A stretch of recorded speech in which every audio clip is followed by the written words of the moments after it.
We'll start now. Om Vakratundamakaya Suryakoti Samaprabha Nirvignam Kurume Deva Sarvakaryeshu Sarvada Saraswati Namastubhyam Varade Kamarupini Vidyarambham Karishyami Siddher Bhavatu Me Sada Gurave Sarvalokanam Vishade Bhavaroginam Nidhaye Sarvavidyanam Dakshinamurtaye Namaha. Ishvaro Gururatmeti Murti Bheda Vibhagine Vyomavatyaptadekaya Dakshinamurtaye Namaha. Vasudeva Sutam Devam Kantachanuramardhanam Devaki Paramanandam Krishnam Vande Jagadgurum. Shruti Smriti Purananam Alayam Karunalayam Namami Bhagavad Shankaram Lokashankaram Sadashivasamarambham Shankaracharya Madhyamam Asmadacharya Paryantam Vande Guru Paramparam. Sakshat Kritam Dayanandam Paramarthasvarupinam Tattvajnana Prashastaram Vranatosmi Parampadam. Om Sahana Bhavatu Sahanau Bhunaktu Sahaviryam Karavavahai Tejasvinavadhetamastu ma vidvishavahai. Om Shanti Shanti Shanti. Parthaya Pratibodhitam Bhagavata Narayanena Swayam Vyasena Grathitam Purana Munina Madhye Mahabharatam Advaitamrtavarshinim Bhagavatim Ashtadashadhyayinim Ambat Svamanusandadhami Bhagavad Gita Bhavadveshini.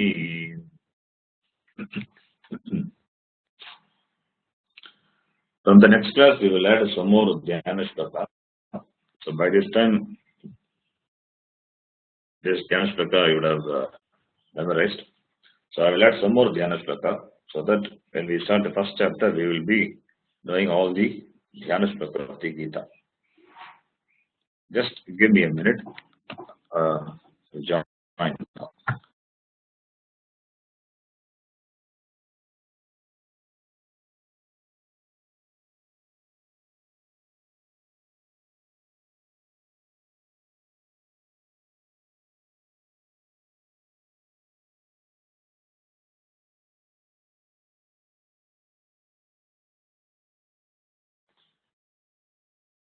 Okay. We were discussing Sadhana Chatushtaya Sampatti, which means the fourfold spiritual wealth in the context of Adhikari. Adhikari means the qualified person for pursuing Vedanta. So in that we have seen the first two qualifications, Shama and Dama. And the third qualification is Shamadhi Shakam. third qualification itself has 6 qualities in it. Shamadhi, Shamadhamma, Ityadi. So in that we have seen Shama and Dhamma. In the previous classes we have seen that. And today we will take up the third qualification in the Samadhi Shatkam, which is Uparatihi, otherwise called Uparamaha. So Uparamaha, and after that Titiksha, Shraddha, Samadhanam. Though we have seen these qualifications in detail with the definition in Tattvabodha, it is better to know this because Adhikari is very important for understanding the Shastram. Therefore, we are looking at these disciplines again, if not in great detail, but at least to some extent, so that we can reinforce what we have seen before and also develop those qualities which will be the cause for the Jnana Phalam, fructification of the Jnana Phalam. Therefore, taking into consideration that we are looking at Sadhana Chatushtaya Sampatti. Shastram being what it is, Shastram being a Pramana, and when you are exposed to Pramana, Shastram will give you knowledge. There is no samshaya in it. If at all the Shastram, if you feel the Shastram doesn't give you the knowledge, doesn't give you moksha, knowledge is moksha, doesn't give you moksha, it is because of certain lack in us. So therefore, that we have to see. That the lack can be fulfilled only by making ourselves fit for the reception of knowledge. That's why we are discussing Sadhana Chatushtaya Sampatti. So whenever we see the Pramanam doesn't work, we have to look at ourselves and correct and move further. So that is the idea. And now we are looking at the third qualification of the Samadhi Shatkam, which is Uparatihi, otherwise called Uparamaha. Uparamaha. What is Uparamaha? Uparamaha literally means withdrawal, pulling yourself back, or back to yourself. That is Uparamaha. And withdrawal from what? He asked. Since our pursuit is Jnanam and therefore Moksha, withdrawal means withdrawal from that is not conducive to the pursuit. That is Uparamaha. And sannyasi also does the same thing. What does a sannyasi do when he takes up sannyasa? He gives up many activities. That too by doing a ritual. Ritualistic giving up of karma is called sannyasa. So before taking sannyasa, the person as a Vaidika, he would have performed all the Vaidika karmas. Whatever karma is supposed to do according to the Shastram, according to the Varna and the Ashrama, the person would have been doing that. But when he takes up the sannyasa, all the Vaidika karmas, what he was doing, that also he gives up ritually. So that is sannyasa. Why does he give up? Because now he has taken up the pursuit of jnana. Therefore, those karma which he was doing is not going to help him in the pursuit of jnana. Therefore, he has to give up. That is called withdrawal. Withdrawal from those activities which are not conducive to the pursuit of jnanam and therefore moksha, that is called sannyasa. And therefore, Uparamaha can also mean sannyasa. Another meaning what we can give to Uparamaha is sannyasa. And when we hear sannyasa, then we are a bit afraid. Should we take up sannyasa? No. That is the idea. We don't have to take up sannyasa. But we can develop the attitude of a sannyasi. That is possible. Without taking up sannyasa, having the attitude of a sannyasi is possible. And everyone need not take sannyasa also. Without taking sannyasa, everyone can be a sannyasi by cultivating the attitude of a sannyasi. And therefore, we need not give up our karma, whatever Grihastha demands. Whatever we are supposed to do as part of the Grihastha that we must do. But do we do only those karma which Grihastha demands? No, we are doing a lot of karma which, in fact, the Grihastha doesn't demand. If you list out all those activities, you will find many activities which we are not supposed to do, but still we do. And that those activities take time and take our energy, take our whole being into it. We have to identify those activities.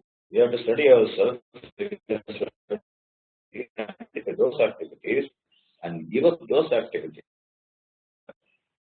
You have to study and go into the Shastra, and you have more time for attending many classes. Therefore, that is what is withdrawal is. Withdrawal from those activities which will not help you in the pursuit of jnanam and therefore moksha, because jnanam alone leads to moksha. Jnanam alone is moksha. Therefore, giving up those activities so that you will have enough space, enough time for yourself. That is called uparamaha, otherwise called uparatihi. Another definition also is there. Swadharma anushtanam. That is also a definition for uparamaha. Doing one's own duties, doing one's own karma. According to your varna and ashrama, whatever dharma is a duty. Here the word dharma means duty. Whatever duty you are supposed to do, your duty, one's own duty, swadharma, that one must do. So if you do only your duty, what you are supposed to do, then you will not have time for doing those activities which are not you are not supposed to do. That is also uparama, another definition for uparama. So the point is, nobody can really give up all the karma. You can restrain yourself doing those activities which your varnashrama demands, and that those activities can be converted conveniently to your pursuit. That will take towards the pursuit what you want. So that is swadharma anushtanam. Our shastram, in general, it says there are 5 types of karma which we have to do. As a Vaidika, as a follower of Vaidika karma, there are 5 types of karma which one is supposed to do. What are those karma? Nitya karma, Naimittika karma, Kamya karma, Prayaschitta karma, and Nishiddha karma. So Shastram classifies karma into these 5 types. Nitya, Naimittika, Kamya, Prayaschitta, Nishiddhani, Karmani. And what is Nitya karma? We will take one by one and see what it is. Nitya karma. Nitya karma is the karmas which one has to do nityam, daily. Nityam means daily karma which one has to do. Nitya karma are those karma which one has to do on an everyday basis. Like Sandhya Vandanadi karma. The person should do Sandhya Vandanam regularly. Or puja, everyday puja, the person, everyday puja a person is supposed to do. And if a person is doing Agnihotra karma, that is also Nitya karma. Agnihotra karma is a karma which is done every day. So So these are the nitya karmas. There is no choice for nitya karma. You have to do the nitya karmas, daily duties. And also, as the role you play, say as a father, as a mother, certain karmas you are supposed to do daily, taking care of your children and other things. That is also nitya karma. That from the standpoint of Laukika, not Vedika. Those are also nitya karma. And naimittika karmas. Naimittika karmas are those karma which are performed occasionally, like Shraddha karma, Pitra Shraddham, what we do. That once in a year, Pitra Shraddham, or Amavasya Tarpanam, that once in a month, on Amavasya day you do. So that is Naimittika karma. And also, Laukika Naimittika karma also we have certain karmas which we do occasionally. So those are Naimittika karma. And Kamya karma. Kamya karma, the word Kamya, that itself shows those karmas which are performed for fulfilling certain desires. Ichcha purtyartham Kamya karma. Our desires, a lot of desires are there. Both Laukika is there, Alaukika is there. Alaukika means going to Swarga, that is also a desire. And a lot of Laukika desires are there.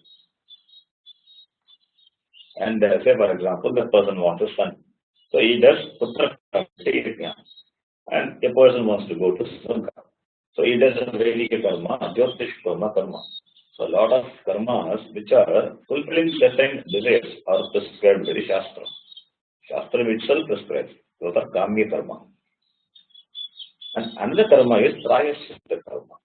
The karma which are done for correcting your mistakes. I have done some karma which has really harmed the other person or which is not favor of me. So to counteract that, I do karma which will nullify that.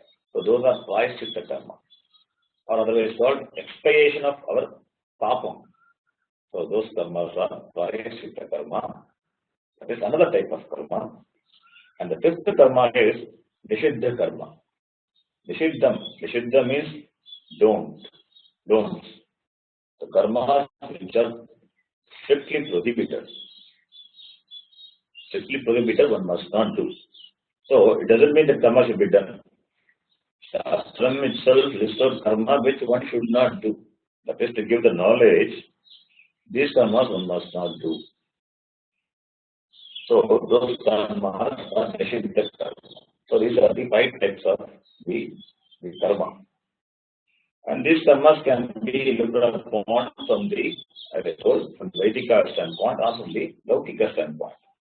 From the perspective of the person who follows all the Vedika rituals, or from the perspective of persons who are in the Laukika transaction, the transaction world, the Laukika world.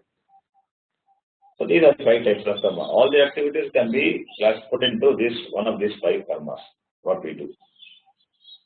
So among these 5 types of karmas, what we must know is, we should have the knowledge that which karma will be conducive for my spiritual growth. Which karma will take me forward to the pursuit of jnana, and which karma will be against my spiritual growth. Which karma will be an obstacle in my pursuit. So we have to identify those karmas. And if you identify the karmas which really takes you forward in your spiritual pursuit, they are Nitya and Naimittika karma. And therefore, Nitya Naimittika karma should be performed without any excuse. One must not avoid Nitya Naimittika karma. We are not talking about Uparama, that is the withdrawal from Nitya Naimittika karma. Nitya Naimittika karma must be performed. Sannyasi will have some karma, Nitya Naimittika karma. If not the Vedika karma, but certain karmas which he is supposed to do. Being in this Jagat, in the world, and he also does a lot of transaction. Therefore, he also must do some Nitya Nimitti Karma. Or what he can do is he can reduce that to a great extent. That is possible. But one cannot avoid the karma. So we are not talking about Uparam Nitya Nimitta Karma. So what we are saying is we can avoid or reduce Kamya Karma or Prayasita Karma and Nishiddha Karma. Nishiddha Karma one must totally avoid. Whereas you can reduce Kamya Karma, and when Kamya Karma and Nishiddha Karma is reduced, and therefore naturally Prayasita Karma also will come down. And Nishiddha Karma, there is no doubt about it, it must be avoided, one must not do. And Kamya Karma, you can reduce. If you cannot avoid Kamya Karma, because certain desires have to be fulfilled. In certain desires, you can think and you can see the consequence of it and give up. But certain desires that you, in spite of thinking, you want to fulfill it. So those karma, those karmic karmas, you can reduce it. Karmic karmas are for your material growth. Material growth is important, but you can reduce that so that you will not fail to do Nitya Nimitta Karma. Your focus will be on doing Nitya Nimitta Karma, and that will take you forward. So focusing on that, reducing Karmic Karma, that is Uparama. Therefore, the very definition of Uparama is Swadharma Anushtanam, doing one's own duties. And for that, doing one's own duty, if you take that translation, so you can understand even if Uparama is translated as sannyasi. You don't have to be a sannyasi for doing duties.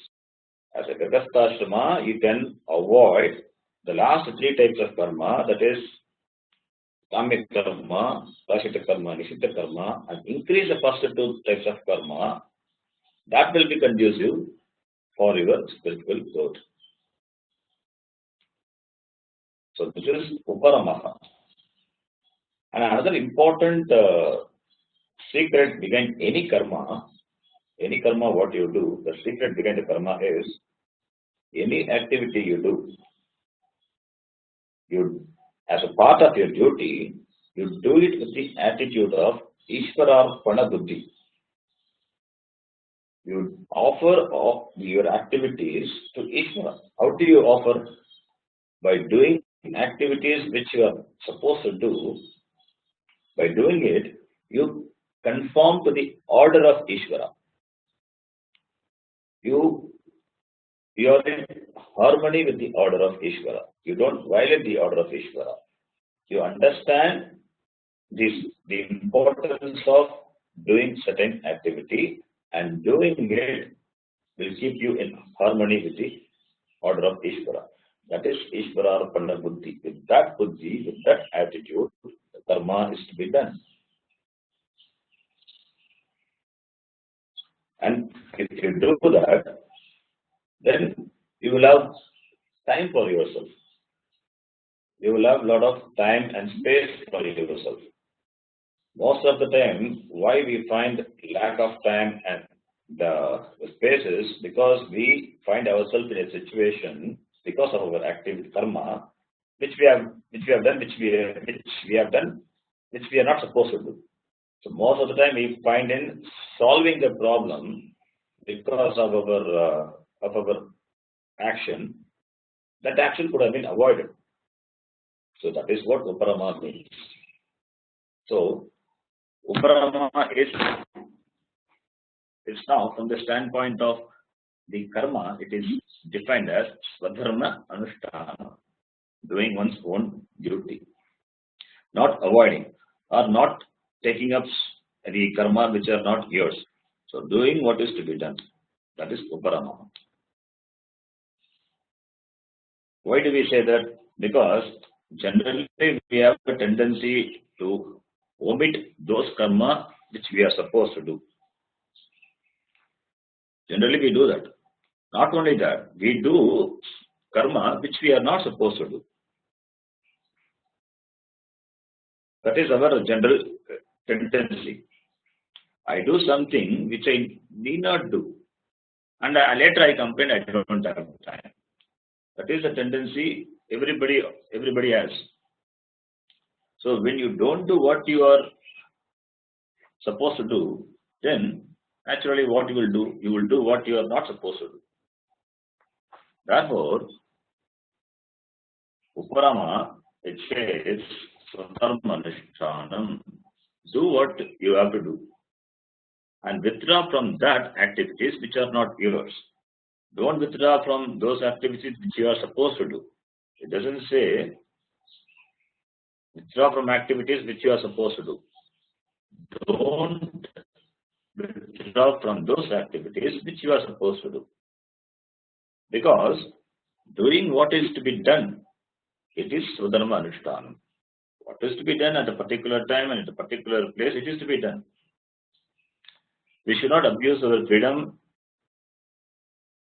by doing what is not to be done. And that is what Uparama means. And when you follow this, you will find sooner or later that all your likes and dislikes, raga and dvesha. Sanskrit word for likes and dislikes is raga and dvesha. The raga and dvesha will slowly come under your control. Before that, raga dvesha was managing you. Now you will find that raga dvesha will not manage you. You will well manage raga dvesha. So that is the indication that you are Uparama. When raga dvesha subserve your action, then you have Uparama. When raga dvesha is within your range of management, then you will automatically do what is to be done. And you will not do what is not to be done. You will do what is kartavyam, to be done. And you will drop akartavyam karma, what is not to be done. So that is Uparama. If you are under the sway of raga dvesha, what will happen? You will not do what is to be done, and you will be doing what is not to be done. And what is the result of that? There will be a lot of conflicts, worry, anxiety, everything will be there. When raga dvesha comes under your scope of management, then naturally you will do what is to be done. Even if it is not pleasant, you will do. Not only that, you will not do what is not to be done, even if it is pleasant. So, the raga dvesha is now under your management, and when you follow this, then naturally you will enjoy peace of mind. Shama. And in this Shamadhi Shaktam, have you observed why Uparama is mentioned after Shama? Shama we have seen. Shama means mental composure, the mental poise, peace of mind. And maintenance of Shama, that mental composure, by doing what is to be done and avoiding what is not to be done, that is Uparama. It comes later. So, first Shama and then Uparama. Shama is the mental composure, that peace of mind. And how to maintain that? Uparama. By Uparama, the Shama is maintained. So this is about Uparama, otherwise called Uparati.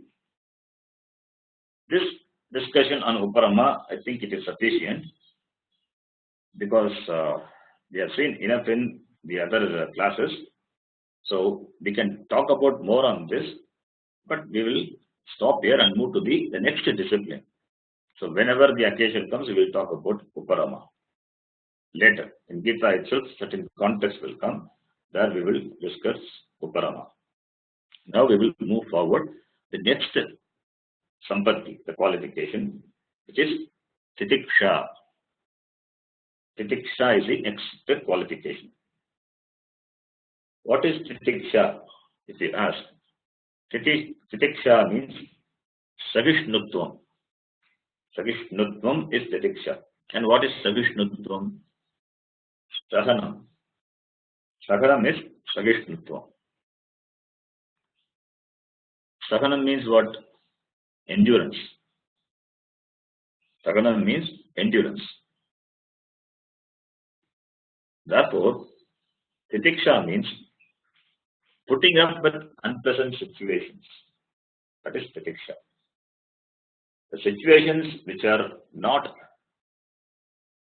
conducive for my happiness. So what will I do?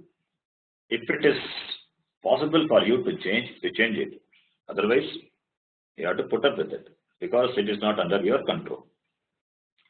If it is your control, you will automatically start trying to change it. In spite of your effort, if you can't change it, then you should not complain. You have to put up with it. This is how the order is. We say putting up with unpleasant situation. We don't say we have to put up with pleasant situation. We don't have to put up with pleasant situations because that is what we want. We don't say I put up with the sight of valley of flowers in the Himalayas. We don't say that. And we don't say I don't put up with eating delicious food. Because we all love pleasant situations and we want it all the time and all the place. But we don't like anything which comes in the way of our enjoying pleasant situations. So when anything disturbs my enjoyment of pleasant situations or if anything causes pain, then I don't like it. I don't like it because it doesn't, not only it causes pain, it also obstructs my enjoyment of pleasant situations. But you cannot avoid certain things. They are not under your control. Whether you will it or not, those things will come because it is part of the creation. There are experience of heat and cold, gain and loss, sweet and bitter, mana, apamana, respect, disrespect, jaya, ajaya, victory, defeat. So all these are the pairs of opposites. In Sanskrit we call it dvandva. So if heat is there, cold will be there. If pain is there, pleasure will be there. So they are like the two sides of the same coin. If one is there, the other is unavoidable. So you cannot avoid it. Therefore, Shitoshna Sukha Dukkhadi Sagishnatvam Titiksha. Putting up with Shita Ushna, cold, heat, Sukha Dukkha, pleasure, pain, and Adi can include all the other dvandvas, the pairs of opposites. Putting up with that, it's called Titiksha. And Viveka Chudamani, it defines beautifully Titiksha. Sahanam Sarva Dukkhana Apratikara Purvakam Chinta Vilapa Ragitam Sa Titiksha Nigadyate. It's a beautiful definition for Titiksha. If you see this definition, there are two things mentioned here. Apratikara Purvakam Chinta Vilapa Ragitam. Saganam Sada Dukkhana. Putting up with all sorts of dukkham, pain. How? Putting up means not with the lamentation, not with the attitude of taking revenge on the person who caused you pain. Apratikara Purvakam. Apratikara Purvakam means that a titiksha should be preceded by apratikara. What is apratikara? Apratikara. To know apratikara, we should know what is pratikara. What is pratikaram? Pratikaram means revenge. That revengeful attitude. Retorting back. That is pratikara. There should not be pratikara. Na pratikaram, apratikaram. It means dealing with the situation objectively. An intelligent and a matured way of handling the situation with total objectivity. That is apratikara. Not with the attitude of giving back. This is apratikaram. And chinta vilaparagitam. Chinta Vilapa Rahitam. Means Chinta Rahitam and Vilapa Rahitam. Rahita means devoid of or absence of. Chinta Vilapa Rahitam. Chinta is worry, anxiety, concern. That is Chinta. And Vilapa, Vilapanam is lamenting about the situation, lamenting about the pain which it is due to the situation. So, Rahitam, absence of Chinta and Vilapa. That is Chinta Vilapa Rahitam. Therefore, Titiksha must be preceded by Apratikaram and it must be followed by the absence of Chinta and Vilapa. There should not be any revengeful attitude because you can't do anything now. You have to put up with that. That should not be. So, Apratikara Purvakam and also with worry and lamentation you should not put up with this situation. If you worry and lament, then it's better not to have titiksha because that is more painful than the situation itself. Therefore, Chinta Vilapa Rahita. And this quality, titiksha, is an important quality and it requires a lot of spiritual maturity for a person to have it, to enjoy it. If you have titiksha, then you gain the capacity to put up with any difficult situations. Since you are all Vedanta students, you know very well that all pairs of opposites, the Dvandva, they come and go away. They don't stay with you forever. Shita, Ushna, Sukha, Dukkha, Jaya, Ajaya, Labha, Alabha, all these pairs of opposites, they come and go. That is how Bhagavan has created this world. Thank God, therefore, you don't have to worry about it. If pain comes, it will go away. If pleasant experiences come, they also go away. They are Agama Payinaha. Agama Payinaha. They come and go. So when you are objective, you will not be overpowered by this Anitya Dukkham or Anitya Sukham. Both. Sukham is Anityam, even Dukkham is also Anityam. It will go away. So, once you know this, they are all Agama Painaha, naturally you can develop Diksha. An important thing to understand here is, if you analyze any Dukkham or Sukham you experience, you analyze who is the cause for it. You identify the cause for Sukha, Dukkha, Anubhava. If you experience Sukham, then who is the cause? You are the cause. Your Punyam has given you Sukha Anubhava. Your Punyam is the cause. Punyam is a palam and Punya Karma which gives you Punya Palam. So you have done some Punya Karma and you are enjoying the fruit of it in the form of pleasant experiences. So you are the cause. Your Punyam is the cause. Similarly, if you experience Dukkham, then Papam is the cause. Your own Papa Karma is fructifying in the form of unpleasant situations that causes you Dukkham. So Papam. So your own Punya Papam is the cause for Sukha Dukkha. And nobody else is a cause. Therefore, what is the point in worrying and what is the point in being impatient with the experience Sukha Dukkha Anubhava? Since you are the cause, then you have to put up with it. Nobody else is a cause.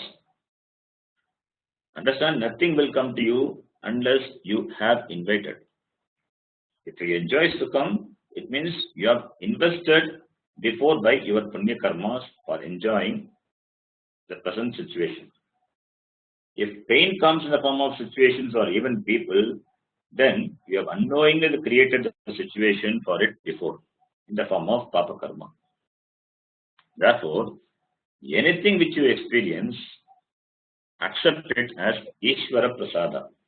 Prasada means gift, a gift from Ishvara Bhagavan. Everything being in the order of Ishvara, nothing comes to you without you asking for it.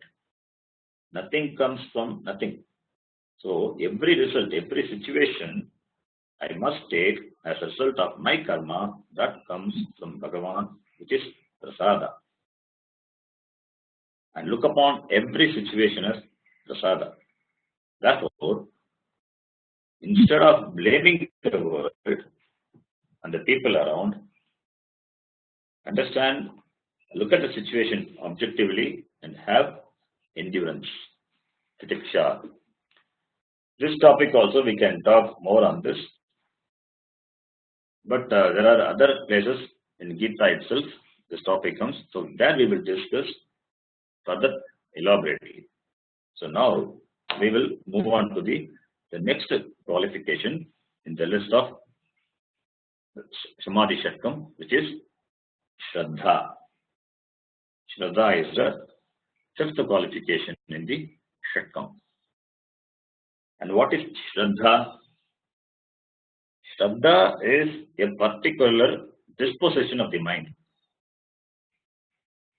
And therefore it is translated as trust.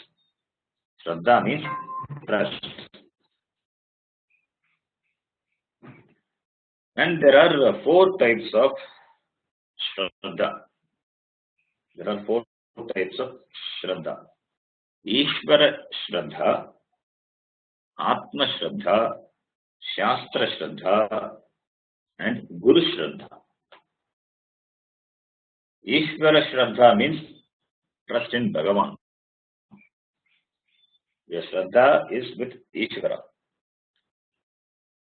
Atma Shraddha. Atma Shraddha is self-confidence, confidence or trust in yourself. Atma Shraddha. Shastra Shraddha. Shraddha in Shastram. Guru Shraddha. Shraddha in Guru. Guru means not the person, in the words of the person. The person as well as the words of the person. These four types of Shraddha, they are very important for our moksha pursuit, and it is in a particular order. Ishvara Shraddha first, Atma Shraddha comes next, then Shastra Shraddha, then Guru Shraddha. We will take up each one and discuss. First, let us take up Ishvara Shraddha. Trust in God. Trust in God is required because the very spiritual pursuit is not possible without having connection to Ishvara. So therefore, Ishvara Shraddha. In the beginning of spiritual life, people believe that there is something called Ishvara. Bhagavan is there. And when the person slowly gets associated with the Shastram, he develops Shraddha that Ishvara is Karma Phala Dhata. He is Karma Phala Dhata, the giver of the result. He is the giver of the result of my actions. If my action is Papa Karma, he gives a result Papam. If it is Punya Karma, he gives Punyam. There is no violation of it. So whatever I experience, it's because of my Karma Phala, and Karma Phala comes from whom? From Ishvara. So, he is Karma Phala Data. It doesn't show any partiality. Whatever you do, yet you get it. He is a distributor, giver of Karma Phala. So, Ishvara is Karma Phala Data.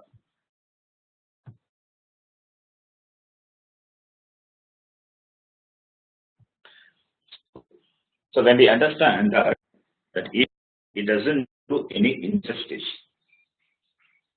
Ishvara being impartial, he will not do any injustice to me. Then you will believe whatever Ishvara will do, it is only an opportunity for me to grow. Every situation which Bhagavan provides me, it's an opportunity for me to grow. So I can grow in the process of dealing with the situation, dealing with the people. It's all given by Ishvara. And that in Ishvara, that Ishvara Kripa, it keeps us going. That is Ishvara Shraddha. The second is Atma Shraddha. Atma Shraddha is I trust myself. It means I consider myself to be capable of gaining moksha. I am an adhikari. I am an adhikari to make an attempt to gain moksha. That's Shraddha. If that Shraddha is not there, then person will not take up the very pursuit. So we should have trust in ourselves that I am an adhikari, I am capable of gaining moksha, and that is the trust. That Atma Vishwasa. That Atma Vishwasa is Atma Shraddha. Without Atma Shraddha, the moksha pursuit is not possible. So that is the next Shraddha, the second Shraddha. Then comes the Shastra Shraddha. Shraddha in Shastra, in the words of the Shastra. Vedanta is a moksha Shastra. And Vedanta being moksha Shastram, I trust in what the Shastram says. But I cannot study Shastram on my own. Therefore, I go to the teacher. Therefore, the believing what the Shastram says, that is Shastra Shraddha. If you are a Vedika, if you come under the Vedika tradition, a follower of Veda, then naturally the Shraddha will come. Shraddha will be that you will develop the Shraddha from the very beginning itself. From the young age, the Shraddha is natural. So one need not develop Shraddha if you are a Vedika, if you are a follower of Veda. Otherwise, also, suppose even if you are not a Vedika, the Shraddha develops when you have contact with the people or when you pick up certain books and read, then the Shraddha develops, Shraddha in Shastra. Or listening to the discourse, then Shraddha and Shastram develops. Shraddha and Shastram develops, but I cannot study Shastram on my own. Therefore, I go to the teacher. And Shastram is not only in Sanskrit, not only the language is a problem. What it does is also, I don't understand. Therefore, to understand what the Shastram says, the very intention to understand what the Shastram says, I want to understand. That itself shows I have Shraddha in Shastram. So when that Shastram is there, then the next thing what you do is you go to the teacher to learn Shastram. Gurum eva abhigachet. Mundaka Upanishad. Samitpanagi Shrotriyam Brahmanishtam. Even in Gita, it is Tadvidhi Pranipatena Pariprashnena Sevaya. So you go to the teacher with Samitpanagi. Samitpanagi Shrotriyam Brahmanishtam eva abhigachet. You go to the teacher to study Shastram. And why do you go to the teacher? Because there is a trust in the teacher, in the Guru. What the teacher says will not be different from what the Shastram says. And it should not be different also. What the teacher says is what the Shastram says, and what the Shastram says is what the teacher says. Therefore, Shraddha is defined as Guru Upadishta Vedanta Vakyeshu Vishwasaha. Guru Upadishta, the trust in the words of the teacher, and that is nothing but the Vedanta Vakya, the words of the Vedanta. So this Guru Shraddha. And trust in Vedanta Vakyam, that is Pramanya Buddhi. That requires Pramanya Buddhi. Pramanya Buddhi means what? Looking upon Vedanta as the means of knowledge. Pramanam, that Buddhi, that is Pramanya Buddhi. So, when Pramanya Buddhi is there, then you will have trust in the Shastram and in the Guru. This is Shraddha. Pramanya Buddhi in Shastram is very important. As I use my eyes to see the color of an object, and I know very well my eyes will not cheat on me on that. And I believe what my eyes report. Therefore, I have trust in my eyes. Eyes are the pramanam for seeing colors. Similarly, upon Vedanta as a means of knowledge. Vedanta as the only pramanam for Atma Jnana. Pramanya Buddhi. Pramanya Buddhi. Shastre Pramanya Buddhi. Shastram, it is Anand we have discussed in well. So that is it, and the words which flow from the mouth of the teacher, which completely what the teacher says is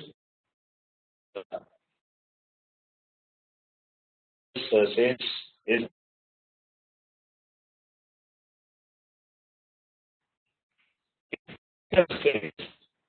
that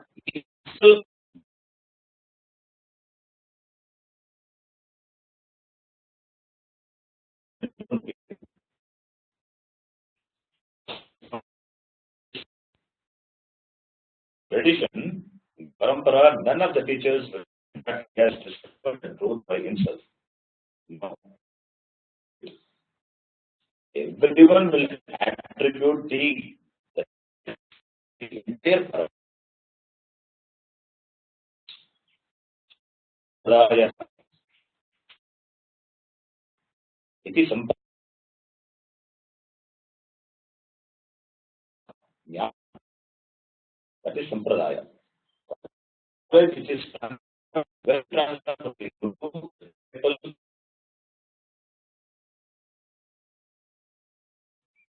There is no individual contribution in the tradition. It's only sampradaya. Nara, therefore,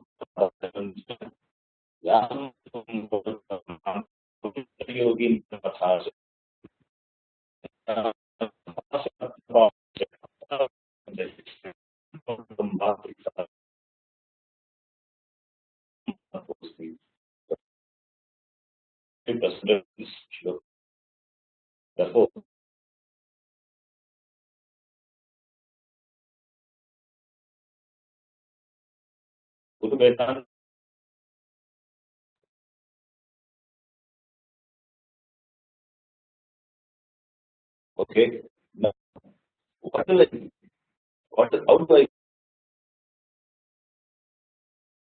okay, what do I get?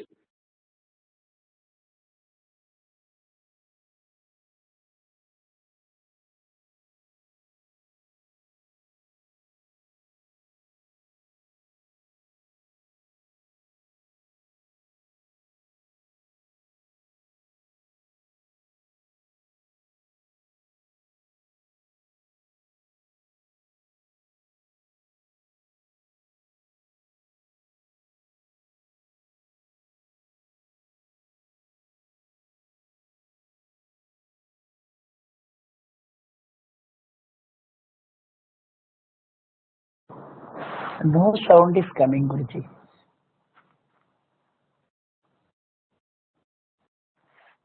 Voice is not coming. I think we have lost him. Acha, you too. Yeah, all of us. Nobody can Acha, hear him. okay. Now then say another phone no problem. Okay. No. No, disconnect Actually, from complete. but actually for past 5 minutes he was breaking again. 5 minutes voice is breaking. Yeah. From the time he clear. started talking about the Shastram. Shastram. Yeah. Right. I thought some loose contact in his phone. No. I was just putting up with it, thinking maybe it's me. That is what, because I don't want to disturb unnecessarily in the middle. Right. Exactly. Yeah. Then it is not our fault. Yeah. Technically, he got bad connection today, probably the internet. From the beginning itself, he is having chargeless and like.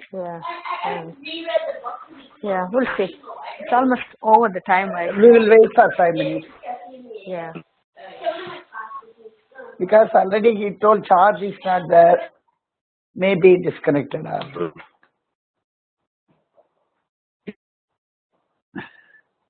Hello, Guruji. It is there. ஒரே disturb ஆகிட்டே இருக்கு.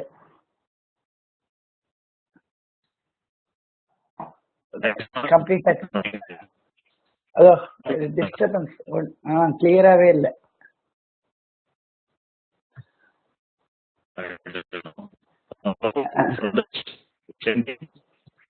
எல்லாருக்கும் same problem சொல்றான். 5 நிமிஷம் ஆச்சு. சாஸ்திரா ஆரம்பிச்சதுல இருந்து எப்படி இருக்கு?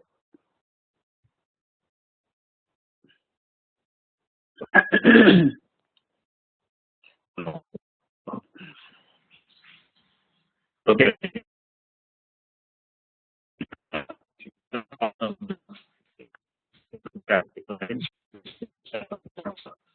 Any problem is that I told them.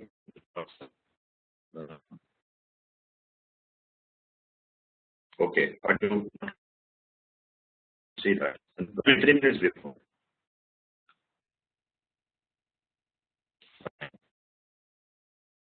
Can't understand anything because of சரியா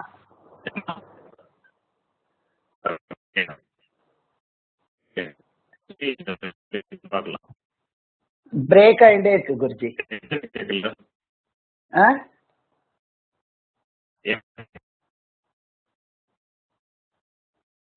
last 5 minutes. Yeah. இந்த சாஸ்திரா ஆரம்பிச்சது அதுல இருந்து